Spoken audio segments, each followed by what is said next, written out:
एक साधु की अनोखी कहानी। एक बार एक गांव में एक साधु रहता था जो भगवान पे बहुत ही विश्वास करता था।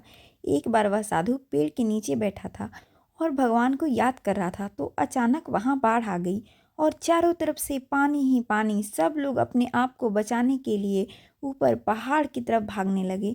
उनमें से एक आदमी ने देखा कि इस हालत में भी साधु जी भगवान की तपस्या कर रहे हैं। उसने सोचा कि ये अपने आप को बचाने के लिए कहीं जा क्यों नहीं रहे।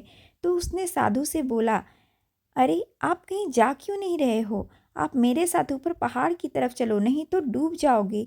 साधु बोले, अरे हमें क्या होगा, मैं भगवान की इतनी तपस्या करता हूँ कि मुझे कुछ नहीं हो सकता, मुझे भगवान अपने आप बचाएगा। धीरे धीरे पानी साधु की कमर तक आ गया। अब लोग वहाँ से नाव लेकर निकलने लगे।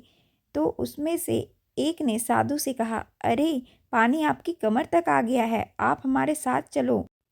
तो साधु ने कहा कि नहीं नहीं, भगवान मुझे अपने आप बचाएगा, और वह नाव वाला भी वहाँ से निकल गया। कुछ देर बाद पानी इतना बढ़ गया कि साधु की सर तक पहुँच गया और अब लोगों को बचाने के लिए हेलीकॉप्टर निकलने लगे। एक हेलीकॉप्टर साधु के पास आया, जो कि आखिरी हेलीकॉप्टर था। साधु के पास नीचे रस्सी फेंकी और बोला, इसे पकड़ो और ऊपर आ जाओ, नहीं तो आप डूब जाओगे। आखिरी हेलीकॉप्टर है आपके पास, दूसरा कोई रास्ता नहीं है बचने के लिए। साधु ने कहा, यह रस्सी वापस ऊपर खींच लो, आप चले जाओ, मुझे भगवान के ऊपर पूरा भरोसा है, वह मुझे बचा लेगा। पानी काफ़ी ऊपर आ गया, पेड़ डूब गया और साधु की भी डूबने से मौत हो गई। मरने के बाद साधु भगवान के पास गया और बोला, भगवान मैंने पूरी ज़िंदगी आपकी तपस्या की, मेरा सारा जीवन आपकी आराधना करने में लगा दिया, फिर भी इतने भरोसे के साथ इंतज़ार किया कि तुम मुझे बचाने आओगे, लेकिन वहाँ मेरी डूबकर मौत हो गई और तुम नहीं आए, ऐसा क्यों किया?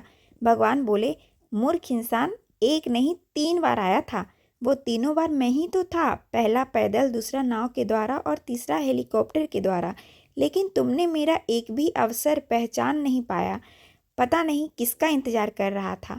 इस तरह से ज़िंदगी में हमें ऊपर वाला बहुत से मौके देता रहता है, लेकिन हम सब उस मौके को ठुकरा कर पता नहीं किस चीज़ का इंतज़ार कर रहे होते हैं कि वो होगा तभी मैं आगे कुछ करूँगा।